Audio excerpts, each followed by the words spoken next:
NDA विधायक मंडल दल की बैठक हुई। बैठक में मानसून सत्र को लेकर सत्ताधारी दल अपनी रणनीति पर चर्चा की और 2025 को लेकर अपना एजेंडा भी तय कर दिया है। सीएम नीतीश ने 2025 में 225 का लक्ष्य रखा है और पूरा बिहार हमारा परिवार का नारा देकर अपनी मंशा जाहिर कर दी है।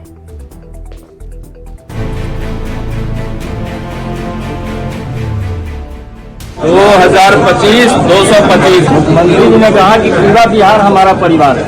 बिहार विधानमंडल के मानसून सत्र के पहले एनडीए विधानमंडल दल की बैठक हुई। विधानसभा के एक्सटेंशन सेंट्रल हॉल में एनडीए के तमाम विधायक विधान पार्षद जुटे। एनडीए की बैठक में विधायकों ने अपनी बातें कही, सीएम के सामने अपनी समस्याओं को रखा। मानसून सत्र के दौरान सदन को सुचारू ढंग से चलाने और विपक्ष के हमलों का जवाब देने की रणनीति तैयार की गई। सीएम नीतीश कुमार ने कहा कि 2005 से हम सभी के लिए काम करते रहे हैं और आगे भी करते रहेंगे। मुख्यमंत्री जी ने निर्देश दिया कि भाई सबको मिलकर चलना चाहिए, सबको मिलकर काम करें और बढ़ते हुए बिहार के साथ सबको रहें। और जिसको भी किसी तरह का अगर कोई समस्या होता है और कोई वैसा काम, वैसे तो सरकार सारे कार्यों को करने में तत्पर है, लेकिन अगर कोई वैसा काम जो नहीं हो पा रहा है तो लोग डायरेक्ट माननीय मुख्यमंत्री से मिले और अपने काम के बारे में बताएं। वो काम पर जरूर पहल होगा, उस काम को जरूर पूर्ण किया जाएगा। वैसे कहने को तो ये बैठक मानसून सत्र को लेकर बुलाई गई थी, लेकिन इस बैठक में 2025 विधानसभा चुनाव को लेकर रणनीति बनाई गई। सीएम नीतीश कुमार ने 2025 में एनडीए को 225 सीट का लक्ष्य दिया है। 2025 225 पूरा बिहार पूरा हमारा परिवार। बैठक में सीएम नीतीश कुमार ने एनडीए नेताओं को खास मंत्र दिया। सीएम ने कहा, पूरा बिहार हमारा परिवार है। हमारा बिहार पूरा परिवार। मुख्यमंत्री ने कहा सर, मुख्यमंत्री जी ने कहा कि पूरा बिहार हमारा परिवार है। 2025 में 225 का लक्ष्य देकर और पूरा बिहार हमारा परिवार की बातें कहकर सीएम नीतीश कुमार ने विधानसभा चुनाव को लेकर अपनी रणनीति जता दी है। बिना नाम लिए विधायकों को ये मैसेज दे दिया कि परिवारवाद के मुद्दे को जन जन तक पहुंचाना है और आरजेडी को घेरना है। न्यूज़ 18 के लिए पटना से आनंद अमृतराज, शैलेंद्र कुमार और संजय कुमार की रिपोर्ट। तो पूरा बिहार हमारा परिवार वाले नारे के मायने भी समझिए। बिहार विधानसभा चुनाव अगले साल है। नीतीश कुमार 2025 के लिए रणनीति बनाने में लग गए हैं, क्योंकि 2025 में ही बिहार विधानसभा चुनाव है। यही वजह है कि एनडीए विधानमंडल दल की बैठक में नीतीश कुमार ने विधायकों का लक्ष्य दिया है और 2025 में 225 सीट जीतने का लक्ष्य ये रखा गया है। साथ ही साथ पूरा परिवार हमारा परिवार का नारा भी दिया गया है। आरजेडी पर पहले से परिवारवाद का आरोप लगता रहा है। नीतीश कुमार 2025 में इसी मुद्दे पर आरजेडी को घेरने की कोशिश करेंगे। नीतीश इस नारे से बताना चाहते हैं कि उनके लिए पूरा बिहार उनका परिवार है, जबकि परिवारवाद के आरजेडी पर आरोप लगते रहते हैं। अब बात झारखंड की भी करना जरूरी है। झारखंड विधानसभा चुनाव को लेकर सत्ता पक्ष और विपक्ष के बीच घमासान मचा हुआ है। इस बार बीजेपी अपनी पिच पर खेलने की तैयारी में है। इसी पर एक रिपोर्ट देखिए, बीजेपी की पिच क्या है।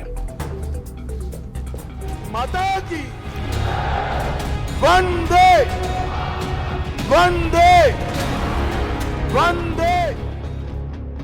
आने वाला झारखंड विधानसभा चुनाव किन मुद्दों को लेकर लड़ा जाएगा, इस पर सत्ता पक्ष और विपक्ष के बीच गर्मागर्मी तेज हो गई। सत्ताधारी गठबंधन सरना धर्म कोड को मुद्दा बनाने की कोशिश कर रहा है। जवाब में बीजेपी ने यूसीसी का राग छेड़ दिया है। पिछले दिनों रांची दौरे पर आए गृह मंत्री अमित शाह ने साफ कर दिया था कि यूसीसी में आदिवासी समाज को शामिल नहीं किया जाएगा। बीजेपी कार्यकर्ताओं से उन्होंने इस मैसेज को आदिवासी समाज के बीच प्रचारित करने का संदेश भी दिया। भ्रम फैलाया जा रहा है कि आदिवासियों की परंपरा, संस्कृति और उसके लिए भाजपा यूसीसी में खत्म करेगी। अमित शाह जी ने स्पष्ट कहा कि यूसीसी में आदिवासियों को अलग रखा जाएगा, उसमें वो शामिल नहीं होंगे। इस तरह से खिसियानी बिल्ली खंभा नोचे। अगर आपको एसटी और आदिवासी क्षेत्रों में आपको बैन कर दिया गया तो उसमें हम क्या कर सकते हैं? तो उनको अब जाकर के बातें करनी चाहिए।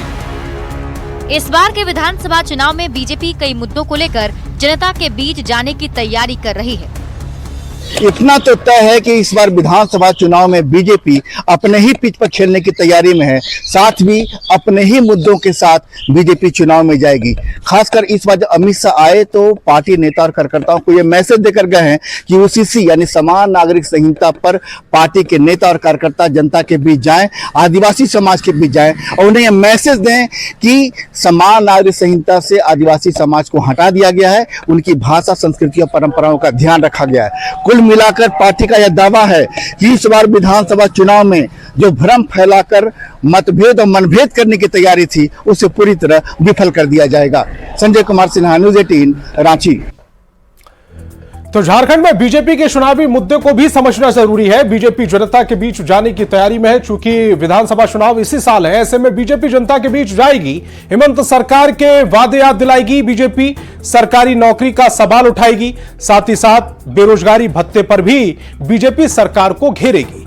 बांग्लादेशी घुसपैठ जो कि मुद्दा बनाया हुआ है बीजेपी ने, इस मुद्दे को भी जोर शोर से उठाएगी।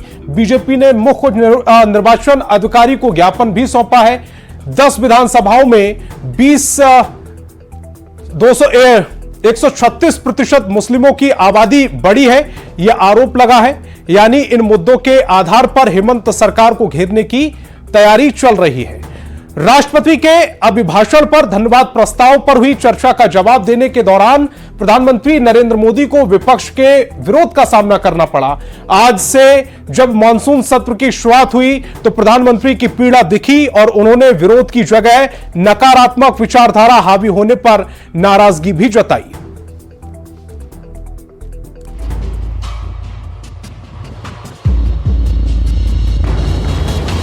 ढाई घंटे तक देश के प्रधानमंत्री का गला घोंटने का, उनकी आवाज को रोकने का, उनकी आवाज को दबाने का, और ये तरीका इस तरीके से नहीं चलेगा, बिल्कुल नो, गलत तरीका है। देश के प्रधानमंत्री नरेंद्र मोदी को आखिर कहना पड़ा कि कैसे देश के पीएम को 2.5 घंटे तक सदन में बोलने नहीं दिया गया। पीएम ने बताया कैसे ये पूरा वाकया अलोकतांत्रिक था। पीएम ने बताया कि कैसे सकारात्मक राजनीति की दिशा को विपक्ष नकारात्मकता भरे स्वर से भटकाना चाहता है। पीएम ने बताया कि देश को प्रगति की विचारधारा की जरूरत है। जिस सरकार को सेवा करने का हुक्म किया है देशवासियों ने, उसकी आवाज को कुचलने का अलोकतांत्रिक प्रयास हुआ। 2.5 घंटे तक देश के प्रधानमंत्री का गला घोंटने का, उनकी आवाज को रोकने का, उनकी आवाज को दबाने का लोकतांत्रिक परंपराओं में कोई स्थान नहीं हो सकता है। तो खबर तो समझिए, मैं फिलहाल इतना ही। आप देखते रहिए न्यूज़ 18 बिहार झारखंड।